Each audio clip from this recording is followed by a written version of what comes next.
Hello, and welcome back to Strict Scrutiny, your podcast about the Supreme Court and the legal culture that surrounds it. We're your hosts. I'm Melissa Murray. And I'm Leah Littman.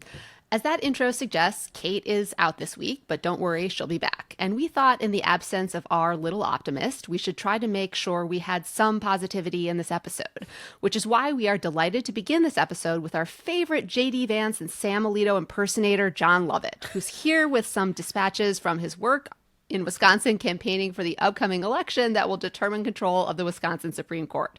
We're very grateful Jon has agreed to return to Strict Scrutiny because the last time he appeared on the show, we made him cosplay J.D. Vance and then we yelled at him. You know what's funny about that? I was playing a character. So everything was funny about it. There was this study where in a debate class, the class all knew that people were assigned a pro or a con. They knew it wasn't their actual position, but people couldn't help but coming away angry at the person for espousing the view they disagreed with. And I will never forget the expressions on your faces when I went full Alito. It was as if what you were saying on some level, which is, we know you're playing a character, but the fact that you can do it speaks poorly. There's something deeply wrong with you that you're so able to embody the mind this. Of Sam Alito is a real moral failing on your part. But I'm glad to be here as myself. I am sorry that I have to play the role of optimist. I will try not to disappoint. Well, I mean, we could also switch and we could do like J.D. Vance with dispatches from Greenland. We could hear more about that. But I think it would just require you to be stoned by the public. Absolutely. Yeah. It's the streets were not clamoring. The streets of Newark were not throwing flowers at the passing motorcade, it turns out. Yeah. Okay, so after we talk with Jon, we will recap the cases the court heard last week, and we'll explain how those cases relate to the ongoing fustercluck that is Article 2. Then we'll recap some opinions that the court recently handed down. We should also give a content warning that having an episode with the three of us and no Kate has the potential to get real feral real fast. And it's going to be a long episode, too, because we have a lot to cover. We will try to keep it in check. We have stopped texting national security secrets in our Riverside chat and Signal chat, and we definitely won't be including any journalists in the group chat either. So, with that intro, Jon, What was your experience like in Wisconsin? So, everyone that listens to this is familiar with the race. I went to Wisconsin to kick off some canvases and door knocks with a bunch of volunteers. I knocked on a bunch of doors myself. And first of all, it was so great to just see people and be among people. And I know there's a lot of work that has to be done to understand, like, hey, where is democratic activism the most effective? By the way, small d democratic activism, where is it most effective, right? Like, I think we all are believe that the text message system is out of control. We're all getting these ridiculous tests. I just can't believe that that's effective. That it's harder and harder. I advocated, espoused phone banking, and I don't know how effective it is. I still believe knocking on people's doors and saying, "Hi, I'm here to talk to you about this important thing. Let me tell you why it's important," matters. I think it matters more when, like in Wisconsin, Elon Musk has dropped over $13 million into the race. If you are in Wisconsin right now, you are seeing ad after ad of basically back and forth accusations around who's softer on sexual predators, around a bunch of... Well, do I have news for people about the Trump administration and Elon Musk and sexual predators? Hello, Andrew Tate, but whatever. Well, can we come back to the Elon Musk piece for a minute, Jon? So I don't know how many of our listeners are totally up to speed on what's been going on in Wisconsin, but Elon Musk has been weirdly focused on this Wisconsin Supreme Court race. He has used a similar tactic in Wisconsin as that which he used when he was campaigning for Donald Trump in 2024, which is to say that he's not just donating a shit ton of money to the campaign.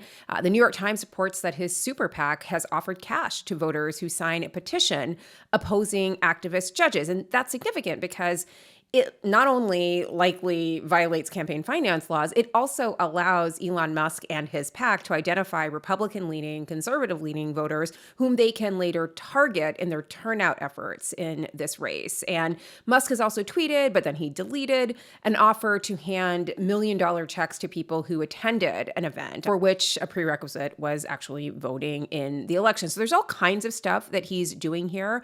I wonder, though, John, if Wisconsinites were actually up on all of these shenanigans and really aware of how deeply Elon Musk was engaged in this race. So it's hard to say. Elon Musk has definitely made himself the main character of this Supreme Court race. It is what's on people's minds. When we were knocking on doors, we were in Madison, we were in Milwaukee. Madison really was just about making sure everybody's votes were in, and I was very pleased to see everybody really was voting. They all had a plan. They'd either voted already, we're going to vote early, we're going to get their ballots in. They were talking about Elon Musk dropping all this money. And Madison is the state capital where the University of Wisconsin is. So it's like it leans left. Go Badgers. It's a very liberal city. We were in Milwaukee, I think in a more suburban, I think less blue, but still blue neighborhood. It was interesting knocking on the doors of some independent voters. And obviously it's all anecdotal. But because Elon is now the main character of this race, because of all the money he's dropped, people were talking about the Teslas being set on fire. And that I don't like all this money in the race. I don't like seeing people set Teslas on fire. I don't like the idea of billionaires buying our races, but everything's gotten a bit crazy. That's sort of the independent streak, moderate vibe. But I found certainly when you talk to people, say, hey, like this race is really ultimately about three issues. One, whether or not you want an 1849 abortion law back in effect. Two, whether you want fair elections and just allow. And if you care about, if you're an independent Democrat, do you want Republicans to earn your vote, or do you want them to be able to draw their own districts? And three, do you think it's appropriate for a billionaire to buy a Supreme Court seat when that billionaire has business before the Wisconsin Supreme Court? Tesla has a lawsuit that will go in front of the Supreme Court. Schimmel, who is the Republican Attorney General, he has refused to say he'll recuse himself from that case. And I think when you lay out those stakes simply, it's pretty clear. And so the job is really making sure everybody in Wisconsin who is feeling pretty deluged with advertisements, feeling pretty actually overwhelmed with too much unhelpful information, has what they need. So if you are, text your friends in Wisconsin, this thing really, we have no idea it could be close. It could be a blowout. We have absolutely no idea. It's very hard to pull an off-cycle post-Trump victory Supreme Court race. The other reason that the Republicans are so focused on this is we went through a cycle like this. We were just in Wisconsin for a Supreme Court race where Janet Protasewicz managed to win. That victory shifted the balance of the court from right to left, which allowed them to put in place fair maps for the assembly. Still a Republican assembly, but allowed them to break the supermajority. Right now in Wisconsin, we all know it's a 50-50 state. Biden won, Trump won. It's a 50-50 state. They have 6 Republican House members and 2 Democratic House members. Why? Because they drew the districts to make sure only Republicans could win. And if we can hold this majority in the Supreme Court, we will have the opportunity to have fair maps. If Schimmel wins, that's off the table. They may even revert to the old assembly maps to get back in striking distance of that supermajority.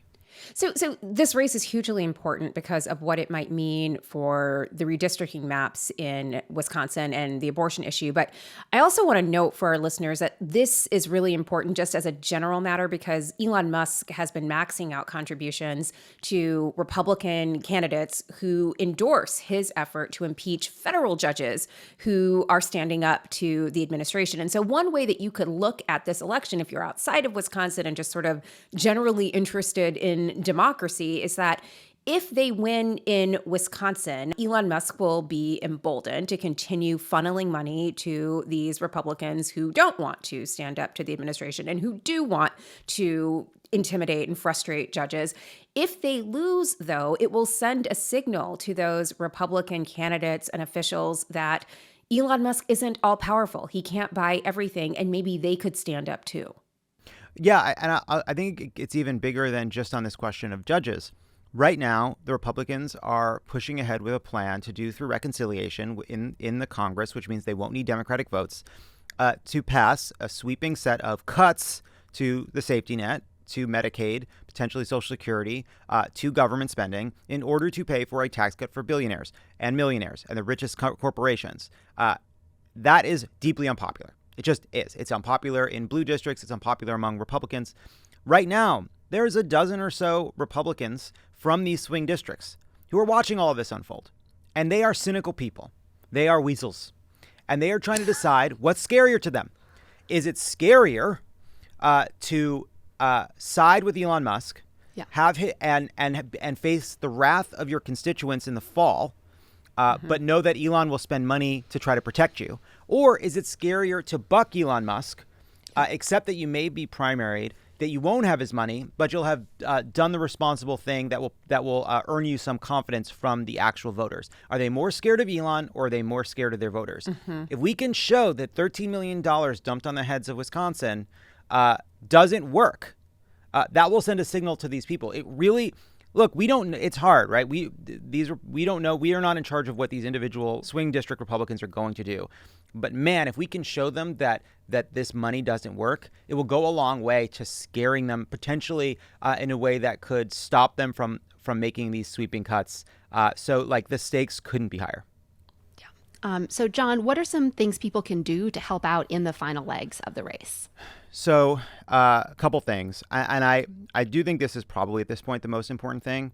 You know people in Wisconsin, reach out to them. If you're in Wisconsin, make sure you're telling everyone you know how to get involved. You can go to votesaveamerica.com/Wisconsin, and there are other ways you can help. They could still use money here in the home stretch. Ben Winkler, the incredible chair of the state party of Wisconsin, the best chair in the country, is doing everything he can. They could still use resources. There are volunteer shifts. Look, knocking on doors is better than calling. Calling is better than nothing. If you're not able to get into Wisconsin in the next couple of days, you can help from your couch, either by donating or by volunteering. But if you're in Chicago, if you are in Michigan, if you're in Minneapolis, St. Paul, like, get in your car, find a canvas shift.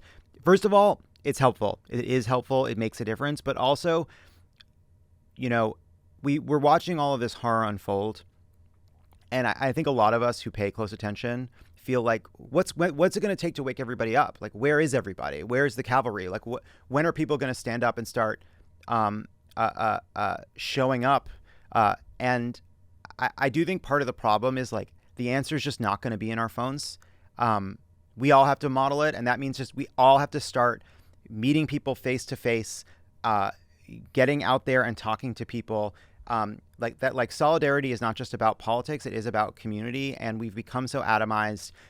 We've become so separated from each other. I think we're paying such a terrible price for it, and it's hard and it's going to take time, but like, it is so good to be among people, and you need to figure out ways to do it, whether that's a town hall in your community, for a Republican or a Democrat that's fighting, that's gonna have these votes on reconciliation, or if you're near Wisconsin, like, get in there and be part of it. And like, there's this asymmetry in politics where it is completely normal for a Republican politician, a J.D. Vance, to go on Fox News and say the liberal cities are filled with communists and traitors, right? It would be obviously inconceivable that, like, John Ossoff or Elizabeth Warren would go on television and start ranting about the rubes in Alabama, right? Like, there just is no version of that. And then the conversation about politics is about how, Democrats have all the voters that care about democracy. Those people are already baked into the stock price. We got to find the people that are less engaged. We got to find the people that maybe are more open to Trump, right? And that's all true. But it ignores the fact that there are millions of people who are doing everything that they're supposed to do, who are angry and scared and and want to help. And those are great people. And you're walking the doors around Madison, and there are these this older woman who was gardening, and she was just like, I made my own sign. Thanks for being out there. I'm so scared for my country. I'm so worried about what's going to happen. We got to beat Brad Schimmel. I can't believe what's happening to our country. And you just forget, like, yeah, great, you have their votes, but it's so good to be among the people that are in this fight who don't get the credit they deserved. And we have to start building out from that community of people. So, like, be a part of it. I'm telling you, once you start, you won't be able to stop. optimistic, and inspiring. How was that? That was optimistic. Jon Lovett, Can't Stop, Won't Stop, entered. Also someone who has taken the LSAT and done a really credible job. So I want to invite you to stay with us for the opinion and argument recaps if you'd like. I'm happy to stick around. By the way, is there any doubt right now that Donald Trump's lackey that he put in charge of the attorney's office in D.C.? Oh, that would be USA Dick. Yeah, Ed Martin. Is there any doubt that right now you sit us side by side, give us a bar exam, I'm beating him? Come on. No, you got USA I'd Dick take that bet. all wrapped I'd take up. that bet. Yeah, All right. Yeah. I'm happy to stick around. I'll ask questions. No. You don't want me to? No, you all right. That wasn't a sincere invite. Okay, good.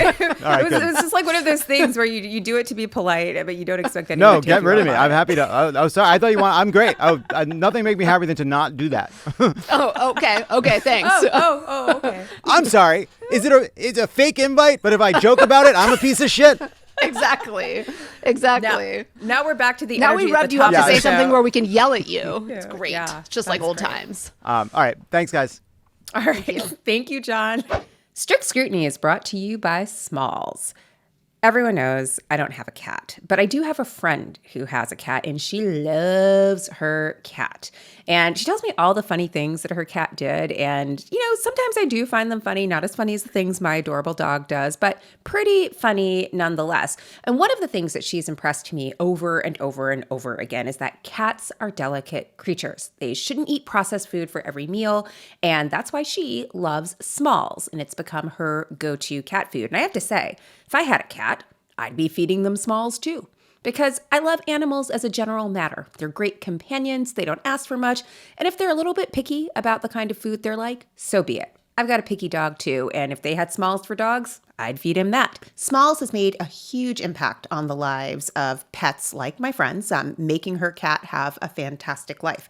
Her cat had been having digestive issues, throwing up her food, but all it was really needed was for her cat to get a diet upgrade, and that upgrade came with Smalls. I mean, honestly, totally relatable. When I'm not feeling my best, sometimes all it needs is a few tweaks to my own diet. Can Smalls help me out? I sure hope so. In any event, my friend's cat is on the mend, doing well. Her coat is shiny. She has more regular poops. This is what my friend tells me. I didn't really need that information, but I'm glad to have it, and I'm glad that her cat is doing well because of Smalls. And if you have a cat, this is why you have to try Smalls. Smalls cat food is protein-packed with recipes that are made with preservative-free ingredients that you'd find in your fridge. And here's the best part. Smalls is delivered right to your door. There's no schlepping to the pet food store to get the cat food. All you need is Smalls, and that's why Cats.com named Smalls their overall best cat food. And right now, you can get 50% off your first order of Smalls plus free shipping by heading over to smalls.com and using our promo code STRICT. Smalls was started back in 2017 by a couple of guys who were home cooking cat food in small batches for their friends. Those are pretty good friends. A few short years later, they'd served millions of meals to cats all across the United States. At this point, you might be wondering, why shouldn't you just feed your cat kibble?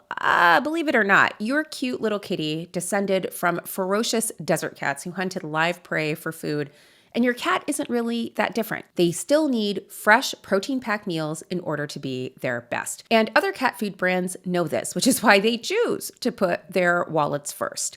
They fill their food with mysterious meat byproducts, artificial flavoring, and preservatives with names I don't even want to try to pronounce.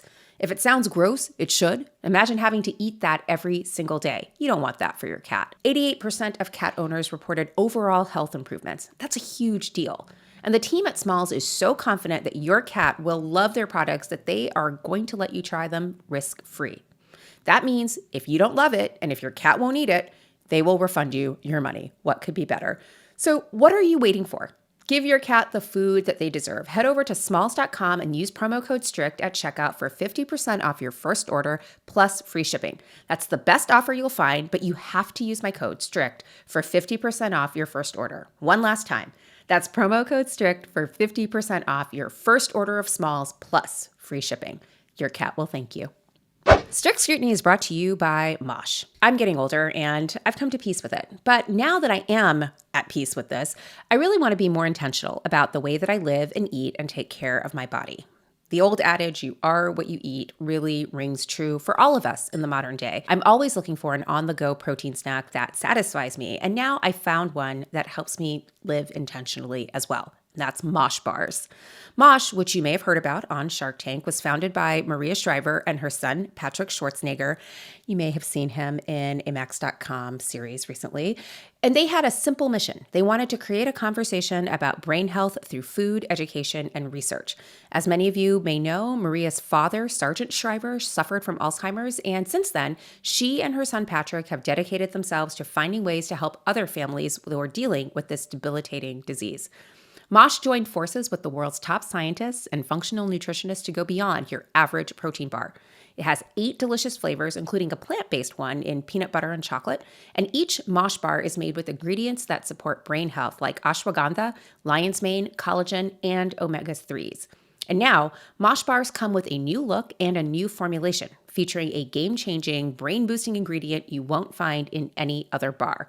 Mosh is now the first and only food brand that's boosted with cognizin, a premium nootropic that supplies the brain with a patented form of acetylcholine. But here's the best part. To make you feel good, Mosh donates a portion of all of its proceeds from your order to fund gender-based brain health research through the Women's Alzheimer's Movement.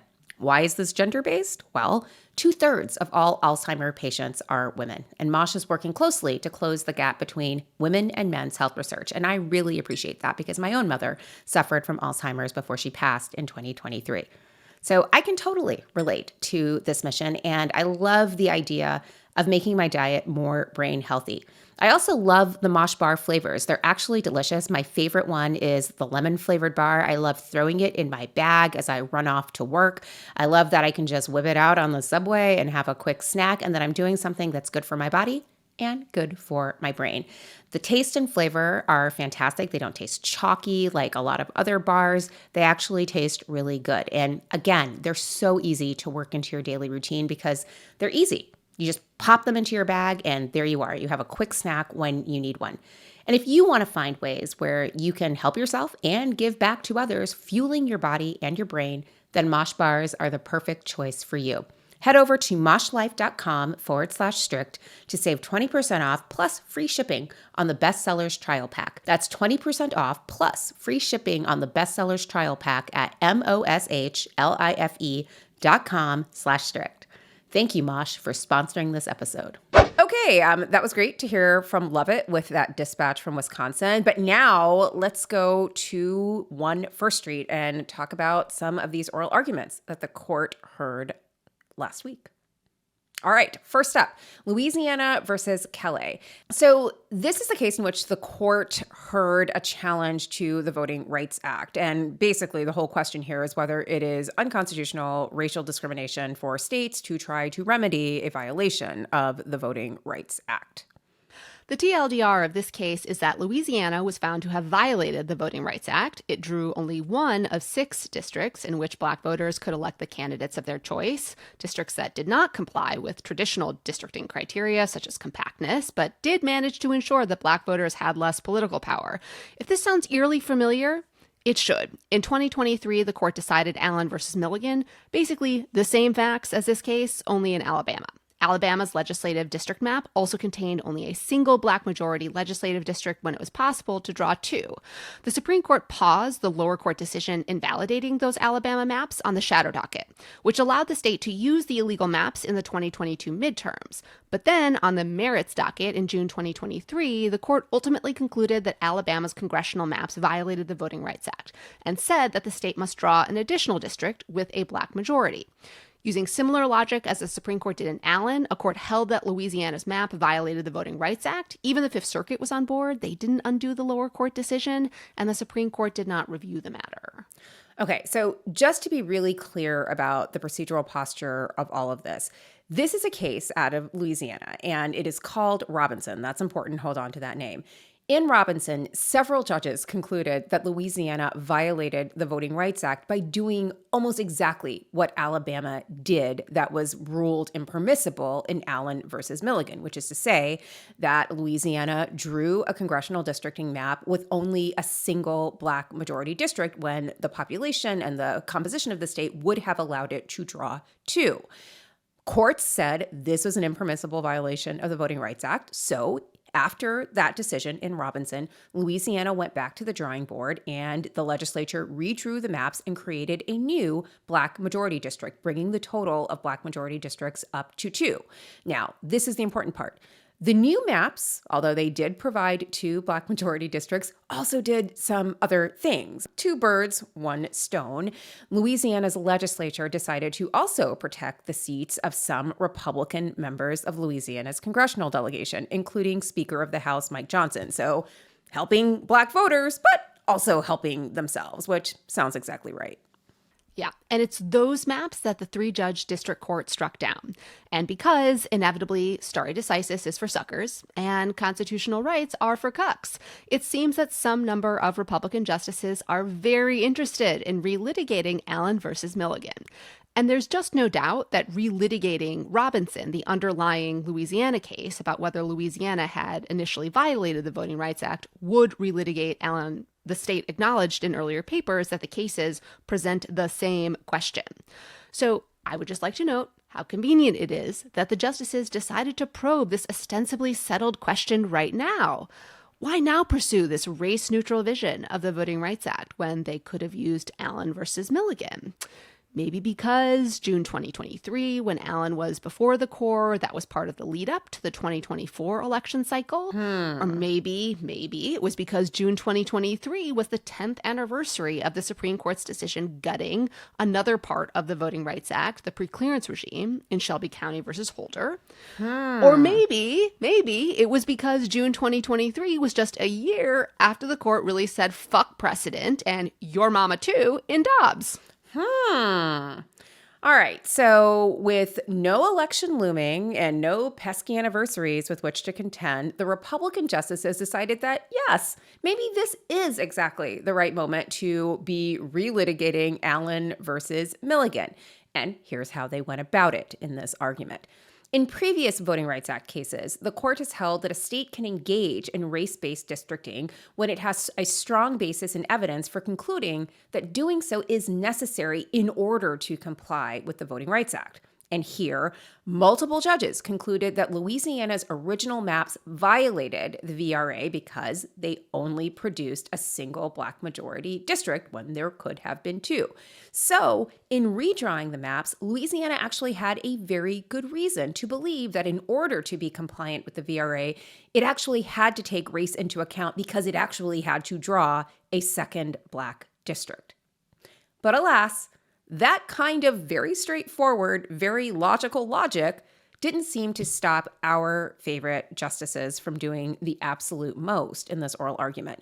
Throughout the argument, these bros were all, what are you even talking about? Louisiana didn't violate the Voting Rights Act, even though our very recent decision in Allen versus Milligan obviously says that they did. And case in point, America's favorite civil rights jurist, Clarence Thomas, asked whether the court had to accept or take the resolution in Robinson as a given. And remember, the resolution in Robinson was that Louisiana had violated the Voting Rights Act by only drawing a single Black majority district. And again, yes, my guy, you actually have to take that as a given. The court decided it, the other judges agreed, and here we are. Well, and also Louisiana just gave up the ghost, right? And conceded and had the legislature draw new maps. We did that. We violated the Voting Rights Act. And now we're going to go draw new maps. We're going to make another Black district. We're also going to safeguard Mike Johnson's seat. Everything's copacetic here. Samuel Alito also wanted to know, what if Robinson was plainly wrong? It is not, unless Allen is plainly wrong. Spoiler alert, it's not. Justice Gorsuch was also trying to distance the court from Robinson, but those people were in dissent in Allen versus Milligan. The concerning part for me is that 2 of the justices in the Allen majority who had found Alabama had violated the Voting Rights Act, the Chief Justice and Justice Kavanaugh, seemed open to relitigating Allen as well. You know, the chief also asked whether the litigants thought Robinson was correct. So at least 3 justices, Justices Thomas, Alito, and Gorsuch, Barrett didn't talk that much, seem eager to relitigate Milligan, and in the process put the same burden on courts and legislatures that are trying to draw maps to remedy a Voting Rights Act violation as the burden that applies to plaintiffs who are challenging maps that legislatures have already drawn. This does not make any sense, as states are supposed to be the ones with primary responsibility for drawing maps so that they can balance between different considerations, like protecting Mike Johnson's seat. But whatevs, I guess. All right, can I just say something? Did I not call this back when we were talking about Allen versus Milligan in 2023? Remember, Steve Vladeck and Kate and I literally noted that in the argument preview, Melissa. Okay, great. Thank you. Yeah. I got so much shit from people when I was like, don't get too excited about Allen versus Milligan. Like, this is an ephemeral victory, if we even want to call it a victory. They've already used the shitty maps in the midterms, and they don't even seem really committed to this. Remember, Clarence Thomas had that weird separate opinion when he was like, hey, wait a minute. Like, do you have to be a government actor in order to sue under Section 2 of the Voting Rights Act? I think maybe you do. Like, there were all kinds of Easter eggs about how they were going to fuck this up. Well, also, Justice Kavanaugh wrote separately and was like, maybe if you made this additional argument, I would have struck down the Voting Rights Act in this case. Melissa, I'm so with you on this point. Sorry, you wanted to say something more. No, I'm just saying, like, there were so many people, including from our little, like, lefty milieu, who were just like, how can you say that about Allen versus Milligan? I'm like, because I said what I said, bitch, because it's true. Like, they were not committed to it. Anyway. I am so with you. I literally wrote that into my book and was like, just like, be warned, bitches, right? Like, this is not, right, like, settled for all time. I'm like, there are Greeks in this horse. It's a wooden horse with Greeks in it. Yes. And you know who put one of those Greeks in? Brett Kavanaugh. Yeah. Let's talk about him. So speaking of nonsensical ideas in oral arguments, Justice Kavanaugh once again brought up a pet idea of his, sunsetting. This notion that there are sort of time limitations on statutory provisions, especially in the realm of civil rights. So the idea here is that even if the Voting Rights Act did at one point permit race-conscious redistricting, that kind of action has to stop at some point because it will be no longer necessary because we are very, very, very post-racial. This is the same kind of logic the justices use to effectively end affirmative action programs in SFFA versus Harvard. And it also, I think, has really strong strains of the logic that we saw in 2013 Shelby County versus Holder, where the Chief Justice was like, hey, do we even need a pre-clearance regime? Because did you notice we elected a black man? We must be post-racial. Same logic. And I would just like to commend to y'all, and by y'all, I mean the justices on the court, this really insightful discussion of the court's temporal obsession with racism and its durability. And that article is by Yuvraj Joshi, who is a law professor at Brooklyn Law School, and it's called Racial Time, and it appears in volume 90 of the University of Chicago's Law Review. So the argument that the sun has set on Section 2 makes no sense.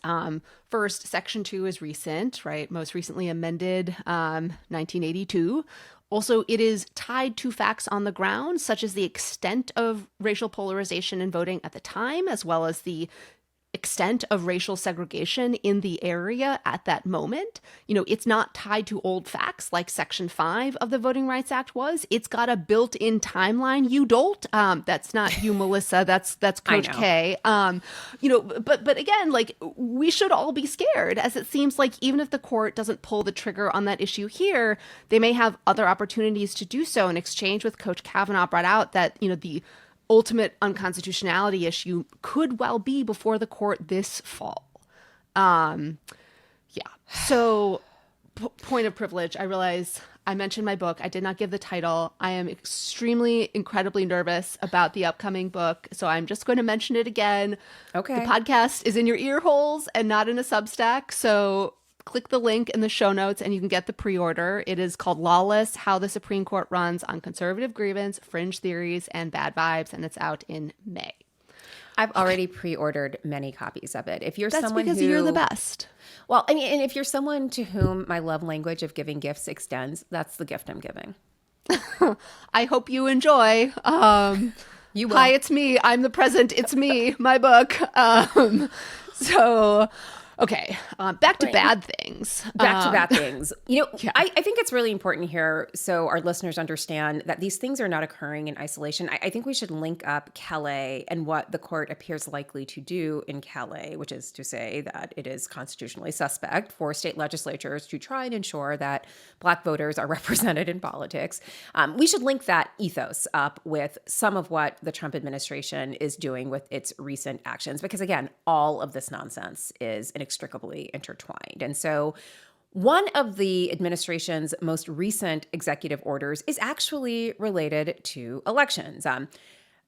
To frame this, I should say at the top that the president cannot, through an executive order, alter the substance of statutes or amend them or even repeal them. Like that is something that has to happen through other vehicles like Congress, but it can't happen through EOs. And yet, a lot of what this executive order dealing with elections tries to do, which is on its face wildly illegal, it's essentially trying to alter, repeal, amend existing voting rights statutes to disrupt the voting process and to disenfranchise millions of voters. So, Leah, tee this up and explain what this crazy EO is doing. So, not going to be able to tick through all of it, but among other things, the executive order would direct the U.S. Election Assistance Commission to change the federal voter registration form to require proof of citizenship in order to vote. It would also direct the Department of Justice to sue states that accept ballots received after Election Day. Just want to note that idea relates to this absolutely bonkers case out of the Fifth Circuit that we had previously highlighted. That case had held states cannot accept ballots after Election Day. That idea would have undermined or changed the election laws in more than 20 states, underscoring that the Fifth Circuit is basically the country's petri dish for fascism. Executive order would also allow DOJ and the Department of Homeland Security to subpoena voting rolls, perhaps to prove voter registration fraud, also likely to kick people off the voting rolls. And when they say require proof of citizenship, they usually refer to presenting your passport in order to register to vote. And I just want to point out, there are tons of Americans who are naturalized citizens, birthright citizens, and they don't have a passport. They've never literally left the country. So, I mean, we're basically requiring a passport, which you have to pay to get, in order to vote. Like, make that make sense. Again, just there's no need to do it. We know that evidence of voting fraud is glancingly rare, and it just doesn't happen. We have really secure elections. This is just something that they are cooking up in order to disenfranchise people and make it harder for people to vote. So all to say, Article 2 seems to be very much on team anti-democracy, and it seems like this court is also on that team in Calais. And again, worth underscoring, Calais isn't just about the question of democracy. It's about whether or not this democracy is going to be a multiracial, plural, inclusive democracy. And the court says, it seems like maybe that's suspect. TBD. The court shrug seems to say emoji. that's suspect. Who knows? Yeah. Don't know. Yeah. Hard to say. Also, as we noted last episode, the arguments in Calais seem to parallel some of the Trump administration's anti-quote DEI maneuvers. In Calais and the executive branch, there's an effort to brand any and all consideration of race or even acknowledgement of race or sex and or the presence of racial minorities or women in public life as presumptively suspect, if not illegal. Along these lines, the administration announced investigations into Stanford University and several University of California schools, accusing them of impermissibly taking race into account when making admissions decisions.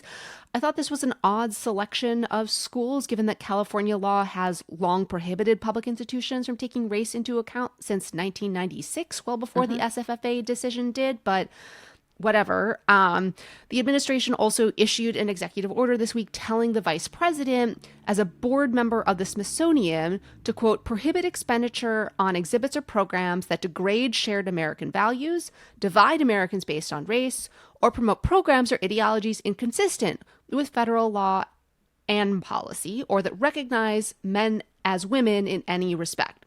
So, these directives seem to relate to, and the executive order mentions, the National Museum of African American History, also the National Museum of Women's History, because apparently we can't even acknowledge that women or Black people have history. Well, to be part clear, of this country. The National Women's History Museum is still being built. It doesn't actually exist yet in full. It's just, it's being planned and built, and they're still mad about that. Like, they just don't want it to live, apparently.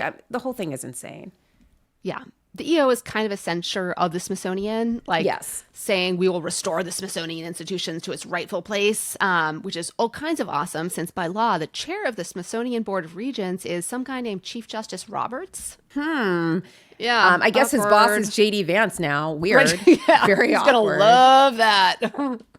Right. The upshot of all of this is that the administration seems to be suggesting that getting rid of what they call DEI would return us to the halcyon days of meritocracy. These halcyon days are the ones where Black people had to pay poll taxes and take literacy tests to vote.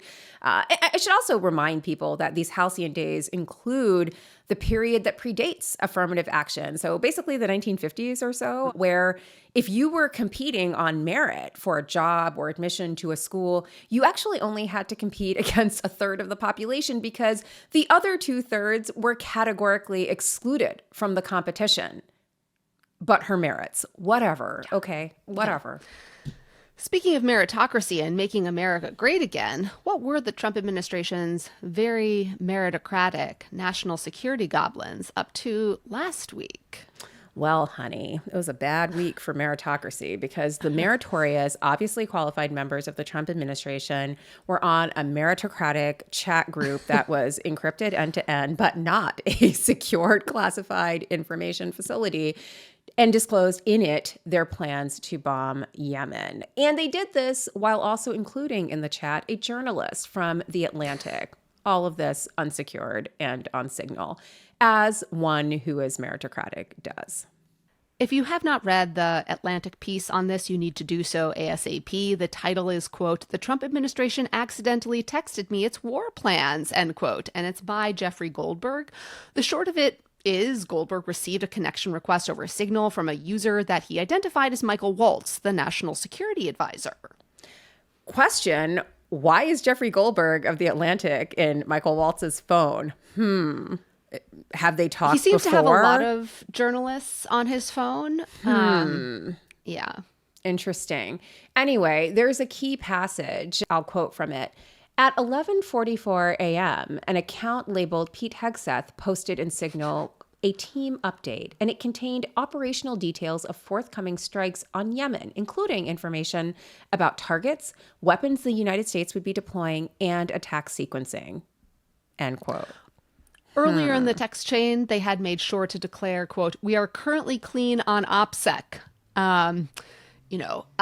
The bombing plans, revealed they seem to be bombing civilians. Like, they referred to bombing the target girlfriend's building. And the user, Michael Waltz, responds with some emojis like a fist bump, an American flag, and a fire emoji. While Jeffrey Goldberg was in the Signal chat, there was a notable admission, which is the commander-in-chief himself, leading me to wonder, unitary executive theory, like, what? Right? Like, is this now like a Signal group chat theory of the presidency? I wonder. Well, not only was he absent from the chat, like he seemed like a cipher onto whom they were projecting their deepest desires about bombing Yemen. Yes. Like, so JD Vance is like, I'm not really cool on the bombing of Yemen. I don't think the president really understands how this like totally undermines his message on Europe.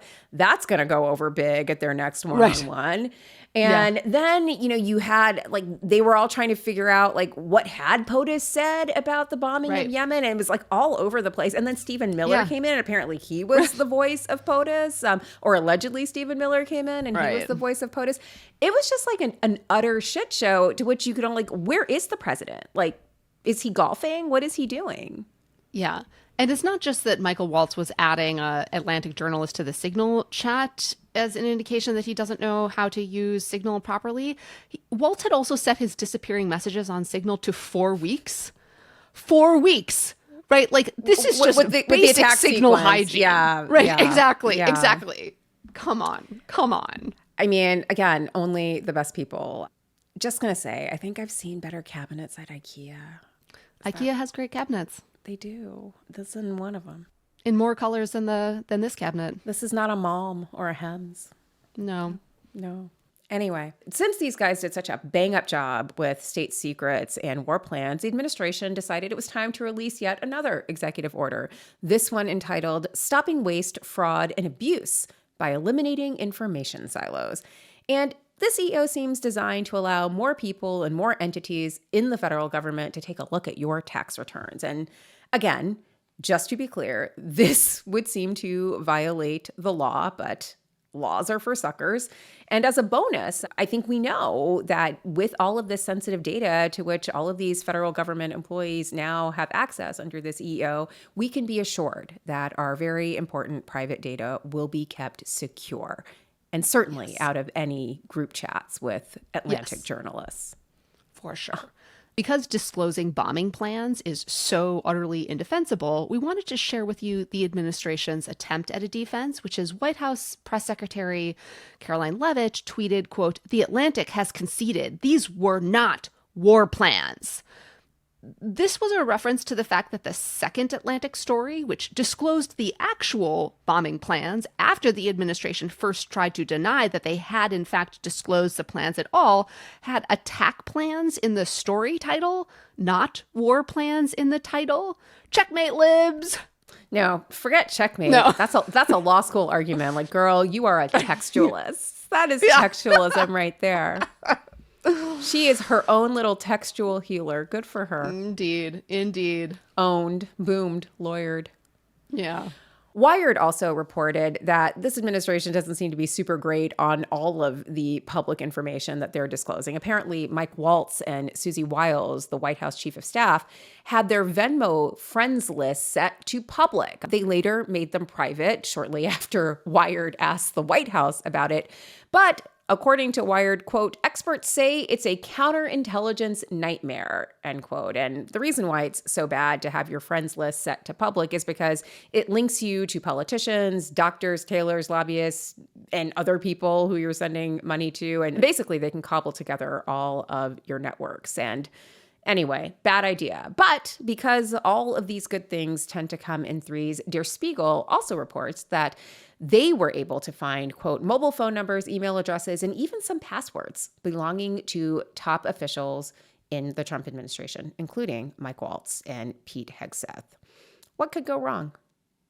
This is a real fucking banner week for men whose entire personality is complaining that DEI leads to unqualified people holding positions. But back to the OG NatSec disaster. When asked whether Mike Waltz, the national security advisor who was credited with initiating the Signal chat and inviting the journalist to join, had made a major national security breach, the president of these United States had this to say. No, I don't think he should apologize. I think he's doing his best. It's equipment and technology that's not perfect, and probably he won't be using it again, at least not in the very near future. You know what Hell this of a reminds job, me Brownie. of? Yes, Hell of exactly. a job, Brownie. Take it back all the way to 2005. This it had real post-Katrina energy. That is a deep cut for all you Gen Xers in the audience. I just got to say, I am loving this final season of The United States. It's amazing. Yeah. Really good. I was really waiting for one of these clowns to blame this massive security breach on DEI. And this is Where how was I imagined, JD Vance? Right. He's in Greenland. This is how I imagined it would go. George Washington Carver, the famed African-American inventor, used leftover peanuts to create an encrypted end-to-end messaging system that Mike Waltz innocently got sucked into like a mouse on a peanut butter rat trap. And then Mike Waltz decided to use the peanut-based end-to-end encrypted app to transmit sensitive information about bombing targets, which is why we now must use merit-based systems instead of DEI to distribute leftover peanuts. MAGA. That's it. What do you think? Don't do their work for them, Melissa. It's inevitable. I mean, I'm sorry George Washington Carver has to be thrown under the bus for this, but and the leftover peanuts too, but it's inevitable. Yeah. Not going to say I told you so, but I did kind of predict a You massive did. security breach, albeit for Doge. I thought that those guys, I thought they were going to leave personal info at some strip club during a ketamine bender. Yours had more White Lotus energy. I'm not going to lie. Okay. It had more Okay. White Lotus Okay. energy. Yeah. This definitely had Homeland energy. Homeland / Veep. right? Yeah. Like that's, yeah. Oh, Veep is perfect. Yes. Right. That's what we've got here. It's Speaking of big balls and Doge are going to serve as our transition to talking about the judicially ordered rather than Doge ordered destruction of the federal government and administrative state as we know it. Because we do have more argument recaps to get to. Wait. Sorry. That's the transition you constructed. I put together that transition. I'll own it. Well, you're doing more owning than any of the folks in the Signal chat did. I mean, like, that's a way to take responsibility. Like, you're modeling. I like that. You're modeling for them. Thank you. You know, these folks went up on Capitol Hill and acted like, what's the problem? What are you talking about? What's the big Why deal? are you so sensitive? Yeah. Like, yeah. I'm sorry I hurt your People feelings. text bombing plans to Atlantic journalists like all the time. Like, yeah. I'm sorry you can't take a joke. Like, I mean, wasn't that the energy? I'm sorry. I'm sorry we were trying to be transparent, right? Like now you object to transparency. I'm sorry we were trying to help innovators by using their apps and publicizing them. Small businesses. I also loved how they thought it was like a big own to note that the Atlantic had called Signal secure. And it's like, yeah, it's secure, you dolts. That doesn't mean you add Atlantic journalists to your chat, right? That would make it insecure, you freaks. I also love, like, after we spent probably, I don't know how many thousands, maybe millions of dollars to put skiffs in the homes of these people so they could do their work while they are in their private lives. Yeah. They're still using publicly available crap that you can download from the Apple Store. Yeah. Like, how's that for government waste? Like, give people back Medicaid and cut the skiff budget. Seriously. Okay, but now really back to really focus. We're going to really the court focus. doging the administrator. The court heard a trilogy of cases that could, in different ways, dramatically reshape the administrative state. Surprise, said no one. We are going to start with the smaller ones before we discuss the big kahuna, the big ball, if you will. The smaller, wonkier cases are EPA versus Calumet Shreveport Refining and Oklahoma versus EPA. Both cases are about venue provisions in federal law. So venue provisions tell litigants where they can or where they must file their cases. And the big question in both of these cases is whether certain kinds of cases that challenge certain kinds of EPA determinations have to be filed in the DC Circuit, which is mostly sane, or whether they can be filed in other circuits where you basically have a grab bag of just randos and amosexuals to choose from. So if litigants could choose to bring more cases challenging EPA policies, say in the Fifth Circuit, for example, not to name names, but in the Fifth Circuit, it would clearly gum up many more EPA policies because the Fifth Circuit is absolutely hostile to the EPA. And FYI, the court heard another case along similar lines, this time involving the FDA a few months ago. That was FDA versus White Lion. And the same question, like, did you have to file this in DC or did you have to file this in some other place like the Fifth Circuit? It was a little hard to read the justices in these EPA cases. The Democratic appointees seemed receptive to the federal government's argument that these cases have to be filed in the D.C. Circuit. Justices Thomas and Gorsuch were more obviously hostile to that position. They were basically accusing the federal government of possibly gaming the venue provisions by writing EPA rules in certain ways that would channel rule challenges to the D.C. Circuit. Alito also seemed skeptical of the federal government's position. It was harder to read Justice Barrett, who didn't speak much. Again, the whole idea of the EPA sort of gaming the system, like the EPA is in DC. Like a lot of these administrative law cases are channeled into the DC Circuit because that's where the agencies are. I mean, it's just... That notion came up in the federal government's closing, as you will hear in a bit. Okay, just previewing. Anyway. Yes. Justice Kavanaugh seemed almost sympathetic to the effort to steer cases to the D.C. Circuit, which shouldn't surprise you because please don't forget, he was once a member of the D.C. Circuit fraternity. I believe they call it Delta Chi Chi. But as is often the case with Coach Kavanaugh, it's unclear whether he's actually going to side with the government here, mostly because the government in question is an administrative agency and not Big Brother Almighty POTUS. That is another deep cut for the Spike Lee fans. Maybe Spike Lee movies are unconstitutional now, too. I'm waiting for that EO to come out. Maybe. Could happen. Anyway. Yeah. So the advocate in Oklahoma versus EPA made sure to acknowledge that they weren't dissing the D.C. Circuit, as you can hear here. It is true that the judges of the D.C. Circuit are excellent judges and work very hard. And as I was suggesting just a second ago, the federal government's closing argument in Oklahoma versus EPA had this little, not sure what to call it, passive-aggressive petty closer that just had to highlight.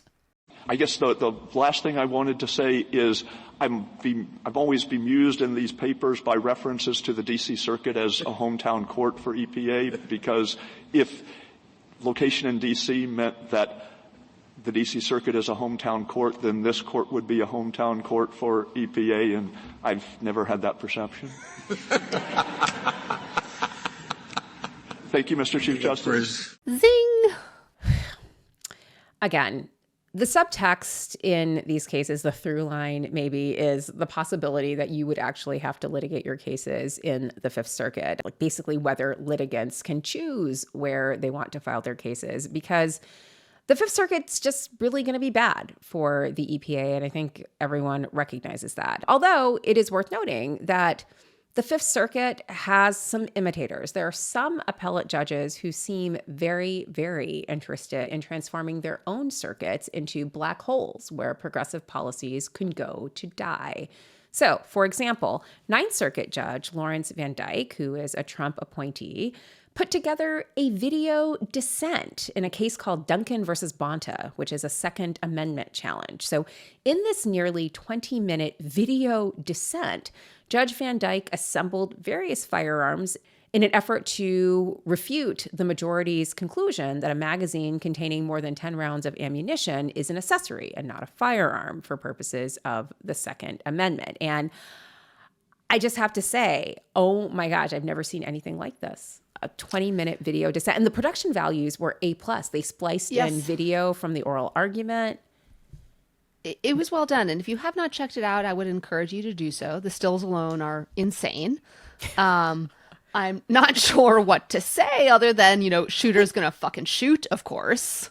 Like, who's the clerk who had to hold the camera and zoom in? I mean, what's that clerkship interview like? What are your camera skills like? Do you have a degree in cinematography? Well, in your application, you have to submit homemade videos, right? And pictures that you've taken, right? On guns or other things. I don't know. America's Funniest Home Videos, only judicial version. Yeah. Speaking of America's Next, Jim Ho is going to be mad AF that he did not come up with the idea of filming some amosexual porn in his quest to be America's next top Supreme Court justice. I mean, are you even hoeing if you're not filming your dissents? That's the question.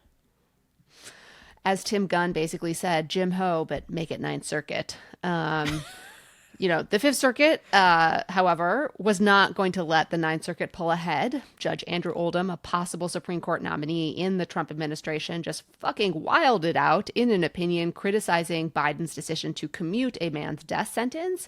The opinion not so subtly suggests that President Biden was cognitively impaired and did not know what he was signing. So in the first footnote, the judge writes, questions have arisen about the flurry of last-minute pardons issued by the Biden administration. At least one was issued by mistake. Some or all were allegedly effectuated by AutoPen.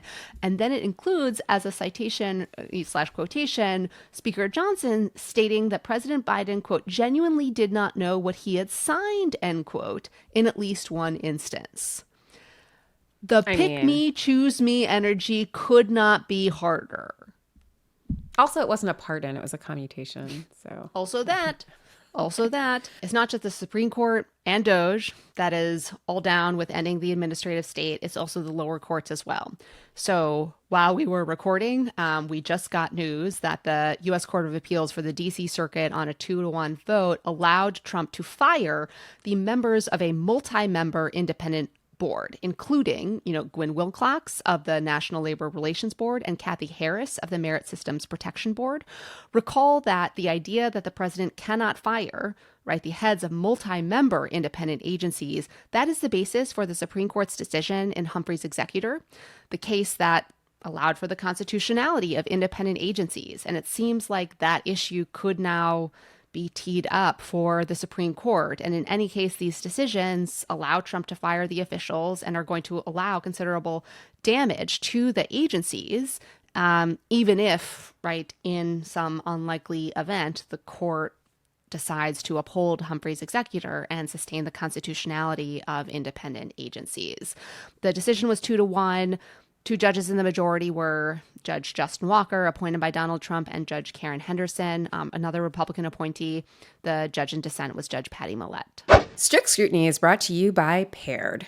My husband and I recently celebrated our 20th wedding anniversary, and someone asked us, what's the secret of being married for 20 years? And we thought about it for a while, and I think we came to the conclusion that the secret is that none of our children has ever done travel sports, and I'm going to stand by that. But I also think the other reason why we've been married for so long and so successfully is because we have regular conversations and our communication is top notch. But I think one of the other secrets to our success is that we're always trying to improve our communication with each other, which means that we are always working at it. And if you're trying to improve your communication with your partner, if you're feeling overwhelmed or exhausted or distant or disconnected from your partner and you think your communication could be improved, well, I have something for you.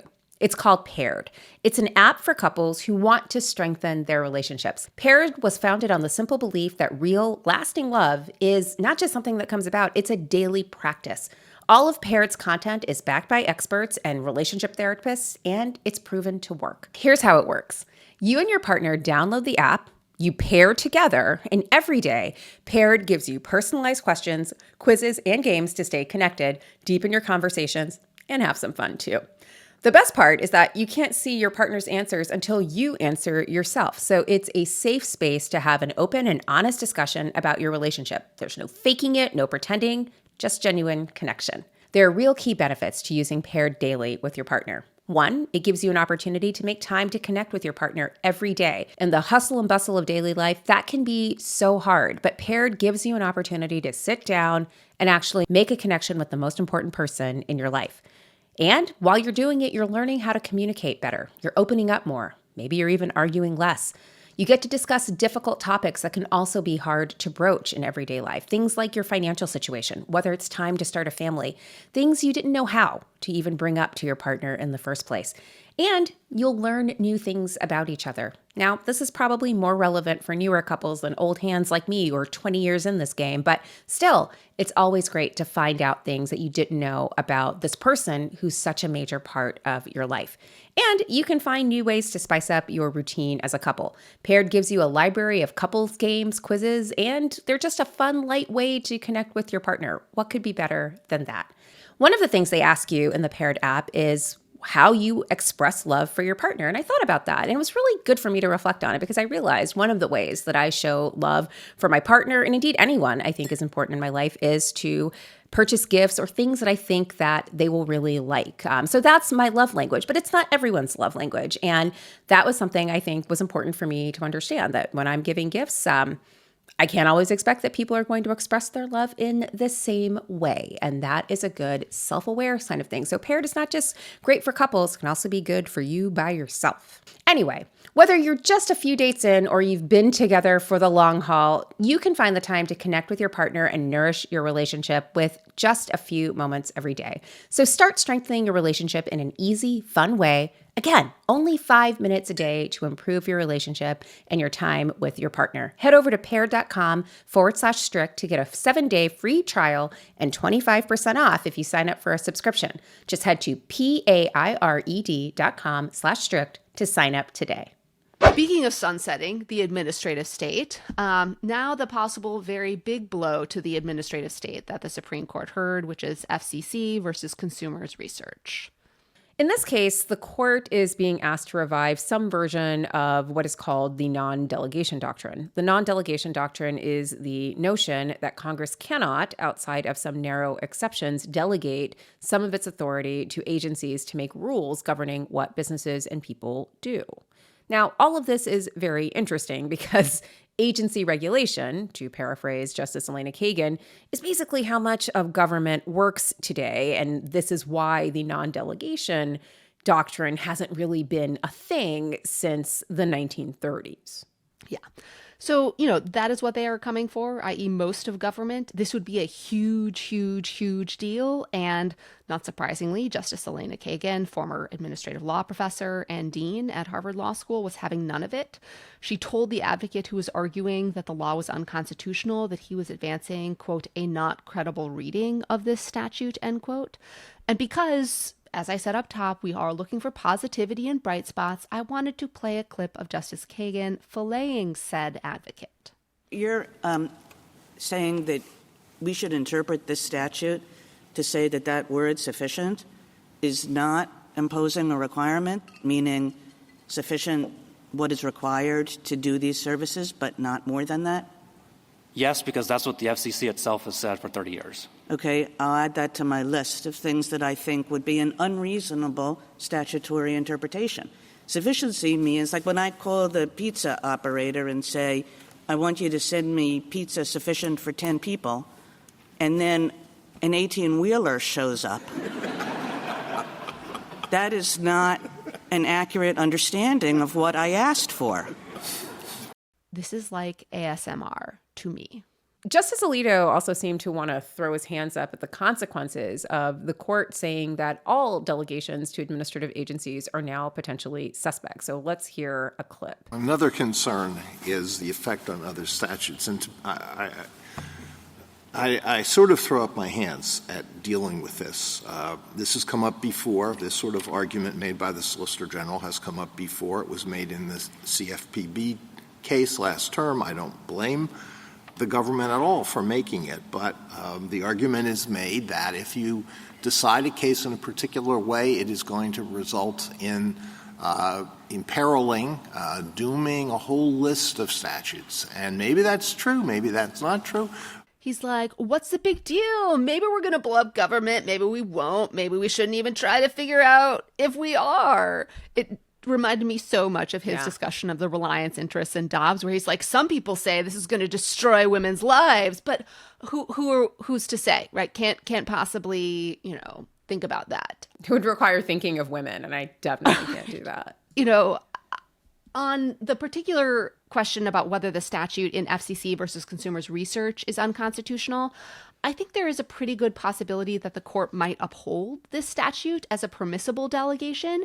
Mm-hmm. But I'm just going to plant this flag now. I'm worried they are going to refashion the law while doing so and thereby evade some public scrutiny and basically say this delegation passes muster because there's a ton of guidance in this statute to the FCC and implementing entities, and then, kind of leave open whether they are going to go piece by piece through other statutes that might not provide quite as much guidance and basically invite lower courts to do so. That's my kind of concerning read coming out of this oral argument. Another really interesting part of this oral argument was where Justice Barrett seemed to be. She kept going on and on about the consequences of making a decision on the non-delegation question. And she seemed especially concerned about the consequences to marginalized communities, like, for example, the Native American communities who would be deprived of broadband access if this statute was invalidated under the non-delegation doctrine. And I just had to wonder, has she been in some kind of sister circle with the liberal justices? I mean, if so, more of that, please. But I thought it was really interesting that she had a more pragmatic view of it and was sort of centering it on these marginalized communities. Yeah, so one angle, and this is just way too conspiracy theory tin hat, but I'm going to outlay in it anyways. Put your tinfoil tiara on. Okay, great. Is, this program, which the Supreme Court might blow up, is something that disproportionately benefits rural communities. Mm-hmm. And a part of me wonders if they actually don't want to disrupt broadband and internet access and telecom access in rural communities because it is, right, a cycle for so much disinformation, right, via X and Meta, Facebook, and other social Joe media. Rogan. I mean, again, exactly. Tin hat No, tiara, I actually right, don't I'll think own that's it. it. I don't think that's super tin hatty. Well, I appreciate that. I mean, there's been all of this reporting about how the media universe has become much more right wing. Yeah. Yep.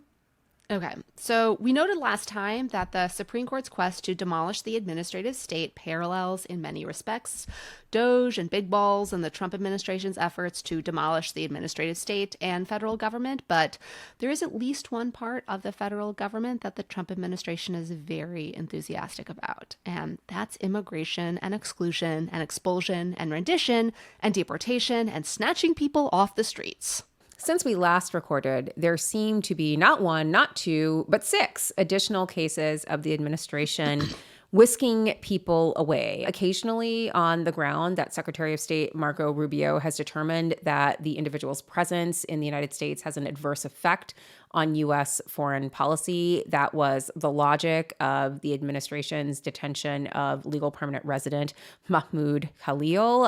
I will also note, though, that in some of these cases, we just don't know what the theory of the detention is. So a lot of this is just rank speculation. Some of the new cases include a Georgetown student, a Cornell student, a Tufts University graduate student, a student at the University of Alabama, and yet another Columbia student. And what do all of these targets have in common? Well, one of these individuals was a student who challenged a Trump executive order on immigration. Another co-wrote an op-ed that was critical of Israel and the university's response to October 7th and the resulting protests. And there's also video footage of that woman, that student who wrote the op-ed, being dragged off the streets and arrested by unidentified officers who are in plain clothes and wearing masks and do not actually identify themselves as police or law enforcement officials until about 30 seconds into their interaction with her. So all of this is very much giving some Handmaid's Tale vibes, all a little concerning, by which I mean a lot concerning. This is what it means to literally disappear people off the streets. Another case of a detained student is a Russian scientist at Harvard Medical School. The woman who's detained is a critic of Vladimir Putin and could now be deported to Russia, where she would certainly face arrest, if not worse. On the issue of immigration / expulsion / rendition, there have also been developments in the matter of Trump's invocation of the Alien Enemies Act to summarily expel people from the United States and render them to foreign prisons, all without due process. Since we last recorded, Trump said, maybe in an interview, maybe he didn't sign the Alien Enemies Act proclamation. I took this as a glimmer of a good sign, assuming it wasn't about senility, that he recognizes that that it's not about sunsetting, that he recognizes this is an issue that he's getting pushback on and maybe should abandon. I don't know. That's my ultimate fingers crossed Kate Shaw moment. Well, uncross your fingers, because Secretary of State Marco Rubio says that the administration is considering an offer from El Salvador to take in our American citizens who have been convicted of criminal acts, to house them in El Salvadoran prisons. Amazing. What could go wrong? According to PBS, quote, Rubio reached an unusual agreement with Salvadoran President Nayib Bukele a day earlier that the Central American country would accept U.S. deportees of any nationality, including American citizens and legal residents who are imprisoned for violent crimes. Marco Rubio did note that, quote, there are obvious legalities involved. We have a constitution, end quote. I'm glad he remembered that. Good for him. But what is a little constitution between fascists, Melissa? I mean, really?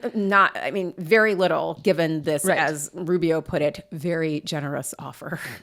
Constitutions are for cucks. In the Alien Enemies Act case that is quickly making its way up through the court, the Court of Appeals for the D.C. Circuit rejected the government's attempt to appeal and pause Judge Boasberg's temporary restraining order that barred the administration from relying on the Alien Enemies Act proclamation to deport, expel, render individuals. The D.C. Circuit's action, should note, does not concern whether the government has to bring back the people it already summarily expelled. All right, so the decision was 2-1 with Judge Justin Walker, a Trump appointee, in dissent. And we wanted to play 2 exchanges between the government's lawyers and Judge Patricia Millett. We thought these exchanges were basically good examples of why the government lost so roundly with the D.C. Circuit. So here's the first one. There were plane loads of people. There were no procedures in place to notify people. Nazis got better treatment under the Alien Enemy Act than has happened here, where the proclamation required the promulgation of regulations. And they had hearing boards before people were removed. And yet here there's nothing in there about hearing boards. There's no regulations, and nothing was adopted by the agency officials that were administering this. People weren't given notice. They weren't told where they were going. And they were given, those people on those planes on that Saturday had no opportunity to file habeas or any type of action to challenge the removal under the AEA. And like you've agreed that 2 of those airplanes, people were removed under the AEA. Signs your argument is not going well. Judge Millett says you are treating people worse than the federal government treated actual Nazis. Or put differently, actual Nazis got due process, and there's no due process here. So there's that. All right. Here's another banger from Judge Millett. If the government says we don't have to give process for that, then y'all could have picked me up on Saturday and thrown me on a plane, thinking I'm a member of Trinidad and giving me no chance to protest it and say somehow it's a violation of presidential war powers for me to say, excuse me, no, I'm not. I'd like a hearing. You wouldn't say that. Your Honor, obviously nothing of the sort is presented by the record here. And to be clear, that's not a no. That's not a no to the question of whether they can put citizens and federal officials on planes to summarily expel them and render them to foreign prisons without due process. Again, remember that very generous offer from El Salvador. Yes, right. Okay. My bad. Right. Can't look a gift horse in the mouth, right? Again, I keep talking about the horse. The horse has Greeks in it. Is it unconstitutional to accept gifts from foreign leaders, Melissa? Come on. Militia. I'm just glomming all my words. I should note at this point, the energy is at a level. I am hopped up on cold medication. I have COVID. Probably should have disclosed that up front, but it's all happening now. Woo. And Kate's not here, so we have no guardrails. Basically, we're like Doge. We're like Doge. No guardrails, no restraints. We're just doing it. Okay. It's been reported that some of the individuals expelled to El Salvador might not actually be Venezuelan, might not even be gang members. One person, according to the Miami Herald, has legal refugee status. Another was deported because they have a tattoo. But it turns out the tattoo is not a tattoo associated with Tren de Aragua, the Venezuelan gang that the administration has declared an enemy of the United States. It's an autism awareness tattoo because that person's brother has autism. Also, per the Miami Herald, the administration may have sent a married father with no criminal record in any country to an El Salvadoran prison because of a paperwork error. The man's paperwork has 2 different people's ID numbers listed and the wrong last name. Just going to pause to note here that one of the reasons why we have due process is because the government isn't infallible and they do make mistakes, and you give people due process so they have an opportunity to present their case and show that the government has made a mistake. Also going to note that the idea that the government would send someone to a foreign prison on the basis of a paperwork error is literally the basis of like the farcical satire in a novel Brazil. Again, you're assuming this administration reads books.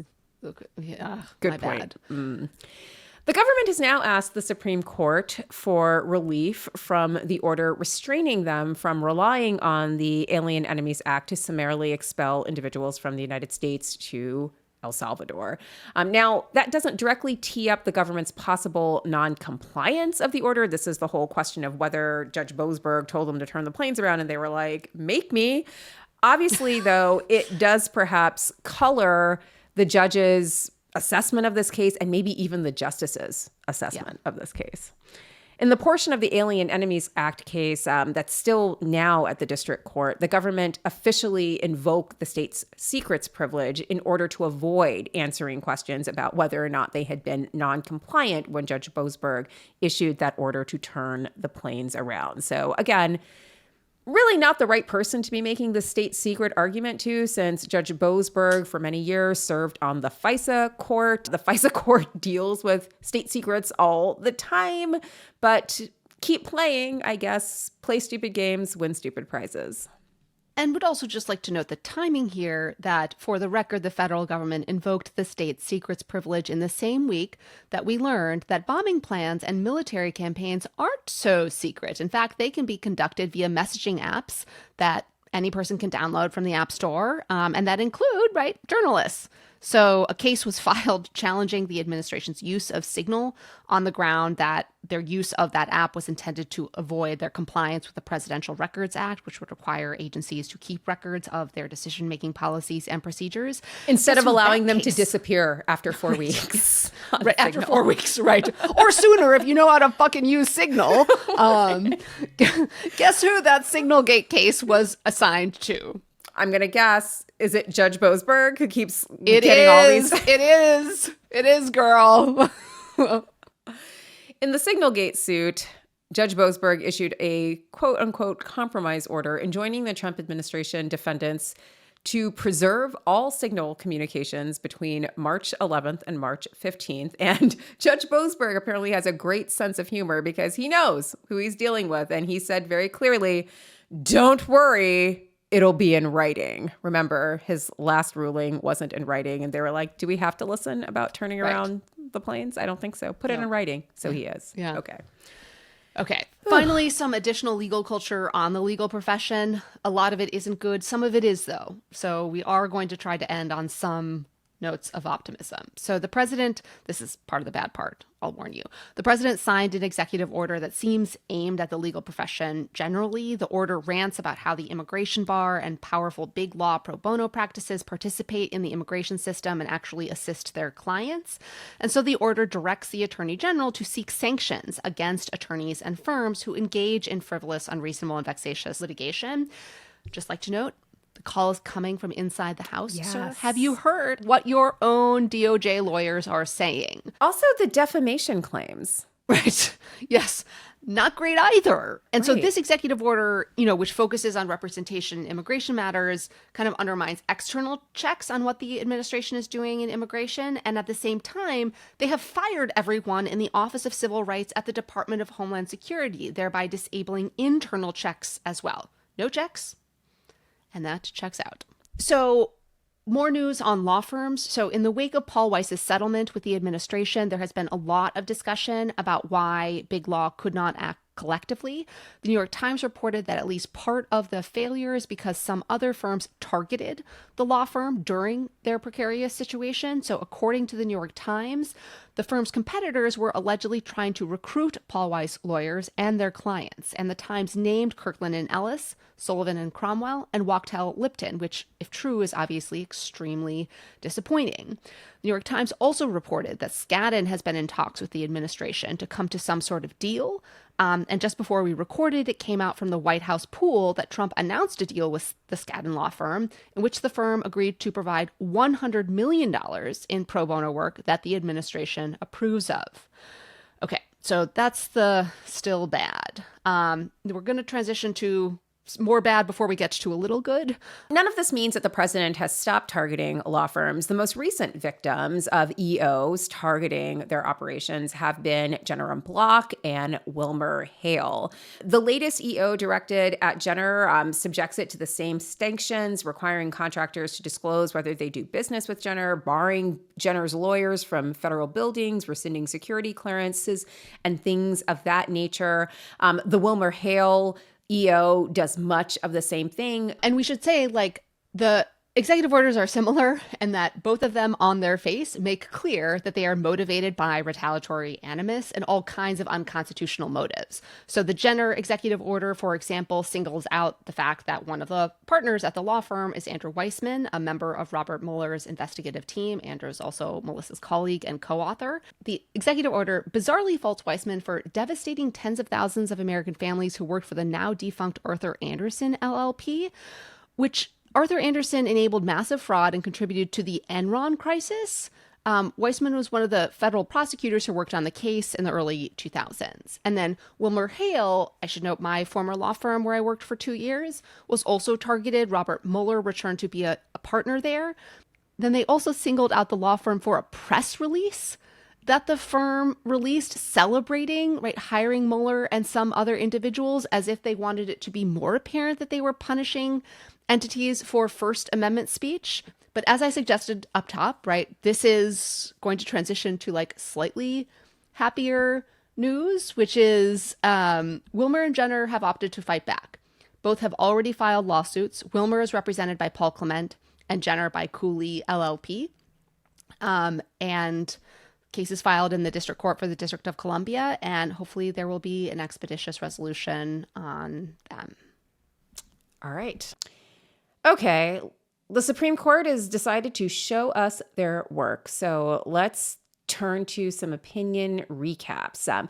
We got an opinion in a much anticipated case that is Bondi versus Vanderstock. Used to be Garland versus Vanderstock, but now we have Pamela Jo Bondi, our new Attorney General. So it's now Bondi versus Vanderstock. And in this case, the Supreme Court upheld the Biden administration's regulation of ghost guns. Remember, ghost guns are the untraceable firearms that can be quickly assembled from kits. The challenged regulations subjected ghost guns to all of the same federal firearms restrictions to which traditional firearms are subject. The decision here was 7-2. It was written by Justice Gorsuch. No credit at all for guessing who the two dissenters are. Spoiler alert, it's Justice Alito and Justice Thomas. But big props to our in-house optimist, Kate Shaw, who predicted this result when we recapped the oral argument a while ago. Although I will just suggest right here that I think a lot of the outcome here might be attributed to what can be known as the Luigi Mangione effect, which is to say that Luigi Mangione allegedly used a ghost gun in the alleged killing of United Healthcare CEO Brian Thompson. And I can't help but wonder if that implicated some of the decision-making in this case. Also wanted to give some credit to our forever Solicitor General, Elizabeth Prelogger, who literally assembled gun kits in order to prepare for the argument so she could talk to the justices about the mechanics of doing so. The court also issued a decision in Delegati versus United States holding that a crime committed by omission, that is a failure to act, can constitute a violent felony that has as an element the use of force against another, and therefore may subject a defendant to the mandatory minimums of the Armed Career Criminal Act. This was a 7-2 opinion.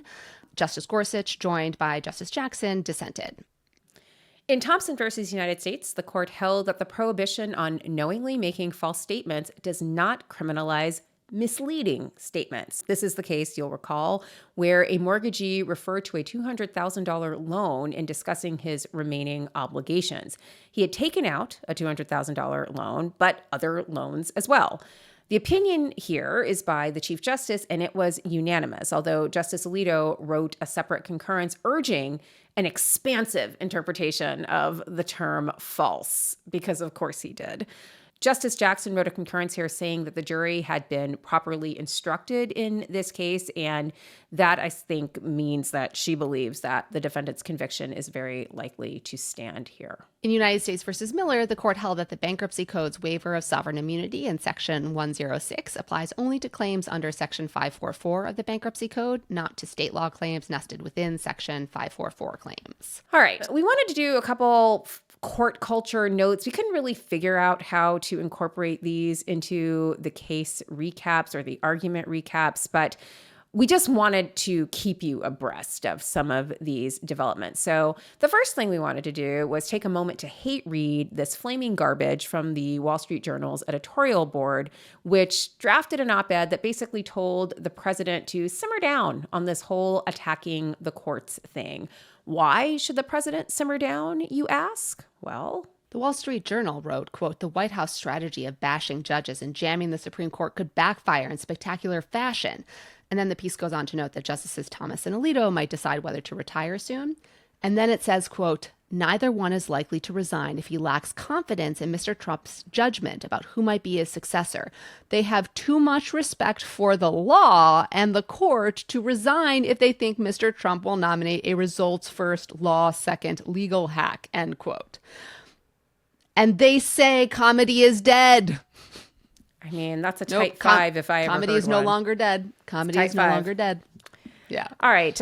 Let's try and land this plane on a happy note. Listeners will remember that we did a recent deep dive with David Enrich about his new book, Murder, the Truth, and the ongoing conservative quest to overrule New York Times versus Sullivan, which would undo a major precedent and would allow the media to be sued more easily, completely undermining protections for a free press. Well, in that interview with David Enrich, we noted that pending before the court was a petition brought by Steve Wynn seeking to have New York Times versus Sullivan overruled. Well, we just learned that the court declined to take up that case. So that is something for now. I know. Okay, because we're going to land this plane on a happy note, we're going to do what we've been doing for the last couple of episodes, which is ending with things that we read, watched, saw, and liked this week. So, Leah, I'll let you go first. I read the lawsuits by Wilmer Hale and Jenner and Block challenging the wildly unconstitutional executive orders that threaten them, the legal profession, and the rule of law. And I just want to put in a quick plug. Like, I do not have millions or billions of dollars of business to give to the law firms that are standing up for the rule of law and the legal profession. But if you do, right, these are two big firms that are trying. And I should also note, again, I previously noted I worked at Wilmer Hale. I love the attorneys there. I learned so much from them, and I'm just extremely proud to see this. So another thing I read that I loved is Judge Howell's order rejecting a request for her to recuse in the challenge to the executive order targeting the Perkins Coie law firm. So she wrote, quote, "This line, which sounds like a talking point from a member of Congress rather than a legal brief from the United States Department of Justice." Yeah. Read the order. It's awesome. Something else I read is the new book After Dobbs. It's a new book by David Cohen and Carol Jaffe. And then some other kind of media experiences. I really like Lady Gaga's new album, Mayhem. Enjoyed listening to it, have been listening to it repeatedly. Saw the movie Black Bag, would recommend that as well. And then I started reading the Wrexford Sloane mystery series, which has been a very fun fiction detour. I really loved listening to last week's episode of Strict Scrutiny because I, of course, was not on it. So it was always great to be part of the audience and not necessarily a participant. So very well done, ladies. Enjoyed it a lot. While I was gone, I read a fantastic new book, A Season of Light by Julie Arumanya, Nigerian author. Just absolutely magnificent. I also read a lighter book, sort of light, is about a murder. It's called The Note by Alafair Burke. Alafair Burke is a law professor at Hofstra, but also an award-winning mystery novelist. Absolutely fantastic and fun, very easy read. I also watched Yacht Rock, the documentary, and I have to say, fucking amazing. I loved it. I love yacht rock in all of its forms. But this was so good because it was like a genealogy of yacht rock, like sort of piecing together, you know, this band, and this is where this influence comes from. I just thought it was like fantastic. It was like a Punnett Square for easy listening music. And it was fantastic. And I loved it. Also, Michael McDonald was all over it. And I just love Michael McDonald. Like, he's in all the yacht rock songs and he's just fantastic. So highly, highly recommend. Then I had some social media that I really loved this week. So I love Gwyneth Paltrow and the other Megan Sussex on Instagram, quashing any rumors of beef between them and showing that ladies who live in Montecito and have lifestyle brands can get along. And can't we all get along? There's room for everyone here. And there's no need to be bitches about everything. So well done to both of them. I also loved the social media fallout from Signalgate. So for example, Christian Snyder, whom I don't necessarily follow, but this came up on X. He posted this tweet, which was fantastic. It was, "New phone, Houthis." Exactly. Very, very good. And then another banger, Lita McCulloch-Seletsky on Blue Sky tweeted, "Tech stop to opt out of war plans." And I was like, that sounds perfect. Like, no notes, 10 out of 10. Absolutely amazing. I don't know if all your Signal chats were renamed to "No Atlantic journalists here" or "No bombing plans allowed," but several of mine were. I mean, I think, yeah, I think we've got to change some of these Signal chats to something a little pithier. Yeah. I do like Houthi PC group, though, like for everything now. Yeah. Good. All right. We have to do some housekeeping before we close up shop. On the newest episode of Assembly Required, Stacey Abrams sits down with Skye Perryman, president and CEO of Democracy Forward, to break down Trump's most brazen legal battles, from ignoring federal injunctions to unlawfully detaining immigrants. Then Mandela Barnes joins Stacey to discuss Wisconsin's crucial Supreme Court race, an election that could reshape 2025. You can tune into those important conversations now on the Assembly Required feed or on YouTube. Also, hey, Wisconsin, you guys have a super important state Supreme Court election this Tuesday, tomorrow, between a qualified judge named Susan Crawford and an Elon Musk-backed MAGA guy. This is the first major race since Trump won in November and will determine the majority on the Wisconsin Supreme Court. Get everything you need to vote or volunteer before Tuesday, April 1st, i.e. tomorrow, at votesaveamerica.com. You can learn more at votesaveamerica.com. This ad has not been authorized by any candidate or candidates committee.